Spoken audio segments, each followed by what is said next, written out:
Ito, Brad. Saan ka sa atin, Brad? Sa Pampanga po. Pampanga? Christian, ano? Christian. Okay, maganda, brother. Magandang gabi. Magandang gabi po. Okay. Assalamualaikum. Alaikum salam. Magpa ko ng lugar. Tatanong ko sana kung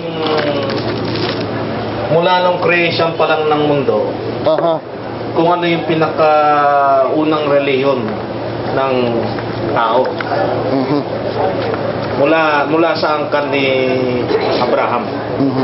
Ano talagang reliyon meron sila? Okay. Okay, maganda yan. Sa'yo na.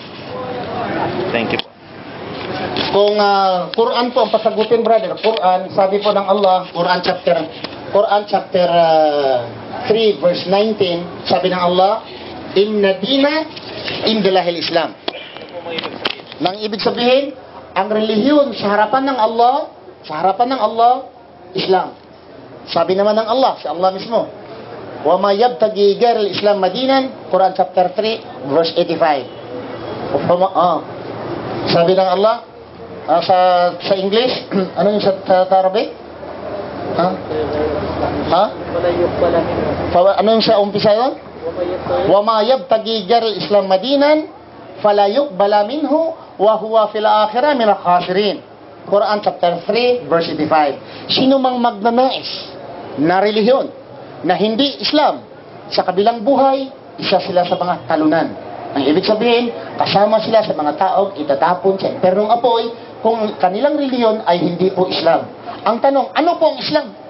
Ano po ang Islam? Ang Islam po ang ibig sabihin, pagsunod, pagsuko sa kagustuhan ng Diyos. Yun po ang kahulugan. Na ang pinakaunang relihiyon po ay Islam. Pero nakmula rin po sila sa angkan ni Abraham, yung Muslim. Sila Isaac. Nagmula si Isaac, Muslim rin. Ang relihiyon ni Isaac, Islam rin. Ang relihiyon ni Ismail, Islam rin. That's why ang Allah, sabi sa Quran, sabi na, La nufarriku bayna ahadi minhum wa nahnu lahu muslimun. Walang pagpili-pili, kaming lahat. Kaming lahat. Kasi ang umpisa noon, Qulu amana billahi wa ma unzila ilayna wa ma unzila ila Ibrahim wa Ismail wa Ishaq wa Yaqub wa Asbat. Sa katapusan, sabi ng Allah, La nufarriku bayna ahadi minhum wa nahnu lahu muslimun. Walang pagpili-pili sa kanila, tayong lahat. Wa nahnu lahu muslimun. Ibig sabihin, yung mga propeta, mga sugo, at tayo lahat ay mga Muslim. Kailan ka mag-Muslim, brad?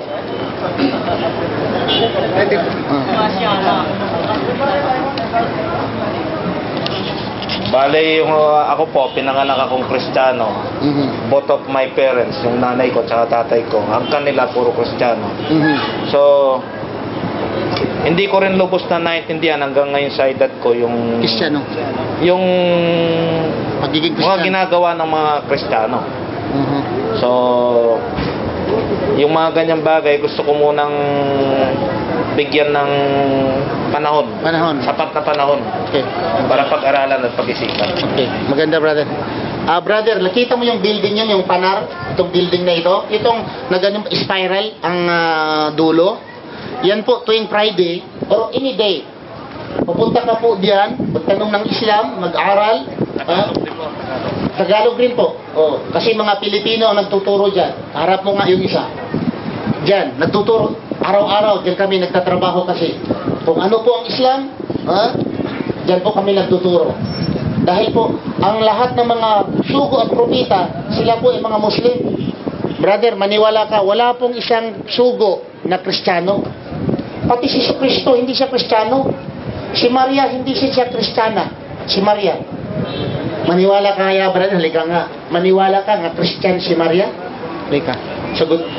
Yung sa isip mo lang, yung normal mo lang pag-isip. Alam ko na wala ka pong pinag-aralan sa, malalim na pinag-aralan sa Biblia dahil ikaw ay pumo na Kristiyano po. Ibig sabihin, simple lang na Kristiyano.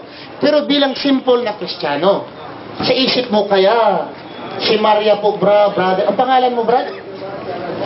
Johnson. Thomas Johnson. Hindi. Roque. Roque. Talaga ito, ang tako mag-advance, masyadong advance. Brother Johnson, sa isip mo, sa puso mo lang, si Maria kaya ay Kristiyano? Nung time na panahon pa nila Maria, Mhm. kahit nung panahon nila sa Nazareth na yan, Mhm. ang pinagsimulan ng Kristiyano ay galing sa mga Romano. Mhm. No, hindi pa panahon ng mga Romano na nagpasimuno ng mga Christianity. Mhm. So, kaya ako nga tinatanong kung ano yung unang reliyon maliban sa Kristiyano mula nung simula. Mhm. So tama po yung sagot ni brother. Nagpasimula po ng Kristiyano yung mga Romano. Yung mga Romano. At ang nagpatay ni Kristo, mga Romano rin. Di ba? Mga Romano rin nagpatay. Mga sundalo, naghuli ni Kristo. Mga Romano rin yun eh. Di ba? At yung nagpasimuno sa Christianity, mga Romano rin. Mga kriminal pa itong mga Romano pala. Di ba? Kung ganun mga kriminal, pinatay nila si Kristo. At nagpapasalamat pa sila. Salamat po sa dugo ni Kristo. Sila pa nagpumatay kay Kristo, sila pa nagpapasalamat. Grabe, no? Tapos, maliban dyan, nagtuturo din sila, nga kakainin pa yung laman ni Kristo. Hindi pa sapat nga patayin si Kristo. Tinuturo pa, nga kainin ang laman ni Kristo. At inumin pa ang dugo ni Kristo. Sa simbahan, narinig niyo, brother? Na ganito itong katawan ni Kristo. Halika nga, maganda ito. Ito ang katawan ni Kristo, brother. Halika nga, pinatay na, kakainin pang laman.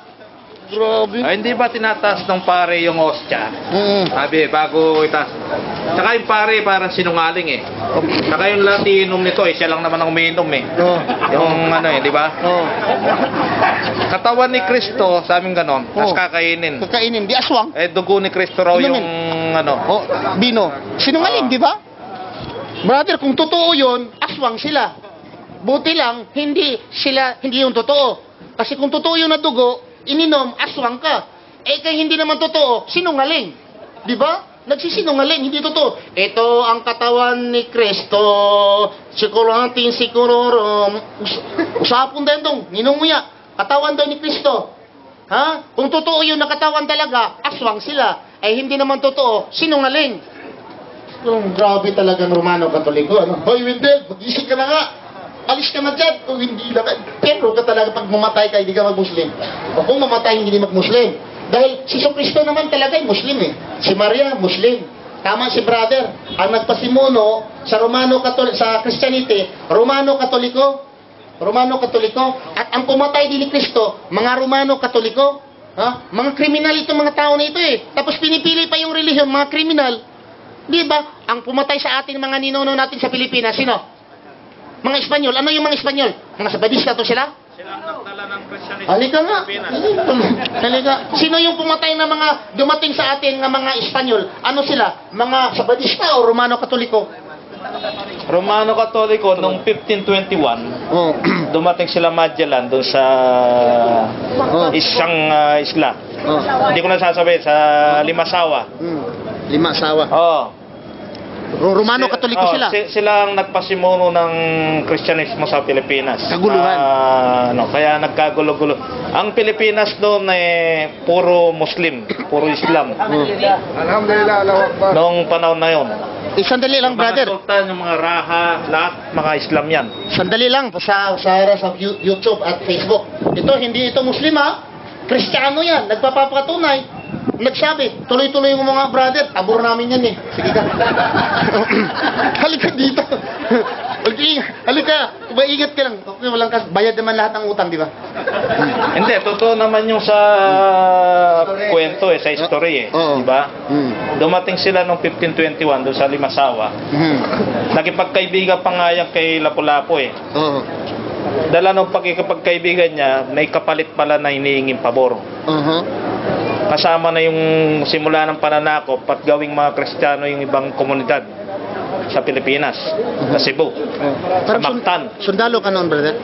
Hindi pa ako sundalo. Hindi ako. Mahilig lang ako magbasa ng mga history. Mashallah. Very good, brother. Mashallah. So, yun nga. Ayon doon sa kwento nung 15th century, yung lahat ng tao doon sa isla, sa Pilipinas, alam mo na yung Pilipinas, puno ng isla. Karamihan dyan, Muslim, Islam. Pinasok ng mga Magellan na yan, yung mga Kristiyano na yan. Kristiyano na yan.